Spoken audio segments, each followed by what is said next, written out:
इस साल क्या डिफरेंट है? जो हज पॉलिसी अनाउंस हुई है, क्योंकि आप इसको कवर करते हैं और वजारत हज के साथ मरबूत रहते हैं, मास्टर ट्रेनर भी हैं आप, तो एक तो इस साल क्या मुख्तलिफ है, और दूसरा ये कि सरकारी हज में जो अप्लाई करना चाहता है उसका तरीक़ाकार क्या है, नंबर 2। नंबर 3, दावत इस्लामी इस हवाले से क्या मामलत कर रही है?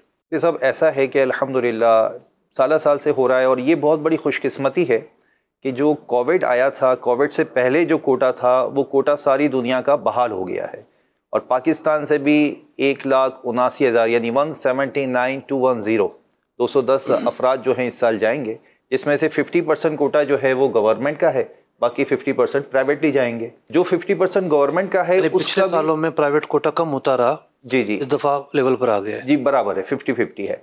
तो अब 50% जो गवर्नमेंट का भी है ना, उसमें भी एक चीज़ नई है इस साल। वो ये है कि इसका भी आधा कोटा जो है, तकरीबन 44,000 नियर अबाउट, ये ओवरसीज़ पाकिस्तानी जो हैं उनके लिए मख्तस किया गया है।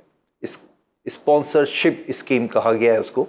उसके तहत जो अप्लाई करेंगे, यानी बाहर मिसाल के तौर पर एक शख्स रहता है और वो पाकिस्तान से हज करना चाहता है, तो वो अगर बाहर से डॉलर की सूरत में रकम पाकिस्तान मिनिस्ट्री, हज मिनिस्ट्री के अकाउंट में ट्रांसफ़र करेंगे, तो उनका हज का फॉर्म पाकिस्तान से जमा हो जाएगा।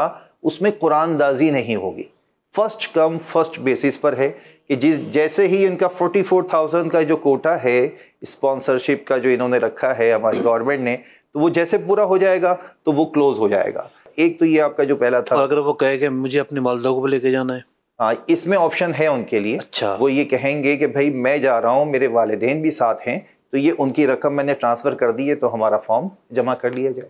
इंशाल्लाह इस तरह भी मुमकिन है। अगर बाहर वाले ये चाहते हैं कि जी पाकिस्तान से हम हज बदल पे किसी को भेज दें, अच्छा, हज बदल की पॉलिसी चेंज, आपने पॉलिसी एक दूसरी पॉलिसी ये भी इस मरतबा चेंज हुई है कि जो हज बदल वाले लोग हैं ना, पहले ये होता था कि जिसने 5 साल, अब इस मरतबा जो अनाउंस हुआ है 2016, 17, 18, 2019 और 2022, चूँकि 20 और 21 में उस तरह से हज नहीं हुआ था, तो ये 5 साल जो मैंने अनाउंस किए, इन 5 सालों के दरमियान अगर किसी ने हज किया है तो वो गवर्नमेंट हज स्कीम के तहत अप्लाई नहीं कर सकता, इल्ला कौन कि जो हल्फनामा जमा कराएगा कि मैं जो हूँ वो हज बदल पर जा रहा हूँ, तो उसको इस कुरानदाजी में शामिल किया जा सकेगा।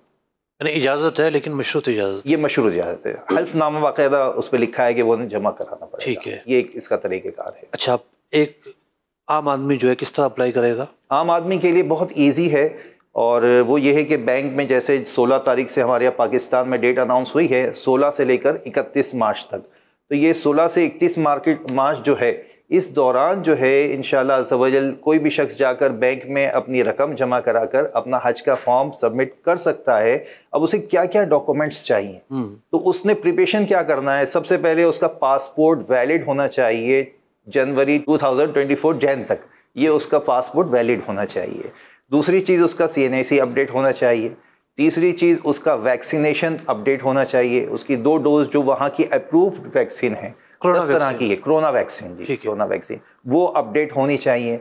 इसके साथ साथ मज़ीद वो शख्स अपने साथ एक नॉमिनी का कार्ड भी रखेगा कि जो अगर किसी ने नहीं करवाई पहले, अच्छा, किसी ने नहीं करवाई तो फॉर्म जमा होने से पहले पहले उसकी डोज का, उसमें एक ऑप्शन है फॉर्म के अंदर, वो उसने टिक करना होता है, क्या आपकी कोरोना वैक्सीन अपडेट है, सिस्टम से मैच होगी, सिस्टम से मैच होगी, बिल्कुल ऐसे ही है।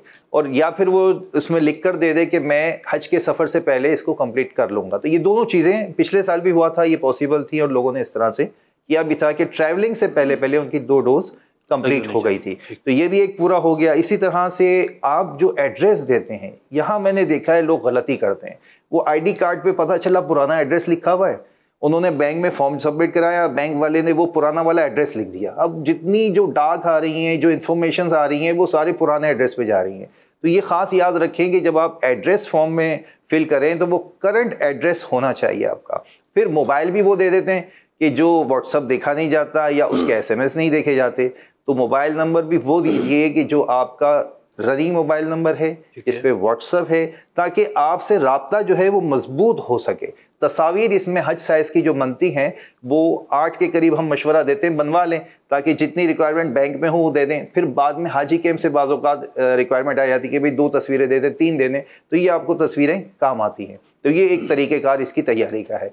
अब इस पूरे काम को करने के लिए ये दावत इस्लामी का जो शोबा है हज व उम्रा, इसके तहत फ़िलहाल पाकिस्तान में 15 डिवीज़न जो हैं उसमें हमने बूथ कायम किए हैं और इसका लिंक हमने शेयर कर दिया है कि उस लिंक पे जाकर जो भी हज पे जाना चाहता है गवर्नमेंट हज स्कीम के तहत, वो अपने घर पे बैठे बैठे उस लिंक को फिल करे, सबमिट कर दे, उसकी PDF डाउनलोड करे, उसका प्रिंट निकाल कर जितनी भी चीज़ें उसमें अटैच करनी है ना, जो मिनिस्ट्री की रिक्वायरमेंट है वो हमने उसमें अटैच कर दी है। वो उसका प्रिंट निकाल कर अटैच करके पिन करके मजलिस के मकतब में जो हमारा ऑफिस जैसे आलमी मदनी मरकज़ फैज़ान मदीना में भी है, दावत इस्लामी की अगर वेबसाइट पर भी डल जाए लिंक है, मौजूद है। ठीक, माशाल्लाह। अच्छा, एक बात और भी मैं पढ़ रहा था कि इस दफ़ा शायद किस्त जमा नहीं हो रही, पूरे पेमेंट जमा हो रही है। जी, पिछले साल जैसे 50,000 का टोकन लिया था ना, इस साल फुल पेमेंट जमा करानी है। जो फुल पेमेंट जमा कराएगा उसी का नाम कुरान अंदाज़ी में आएगा।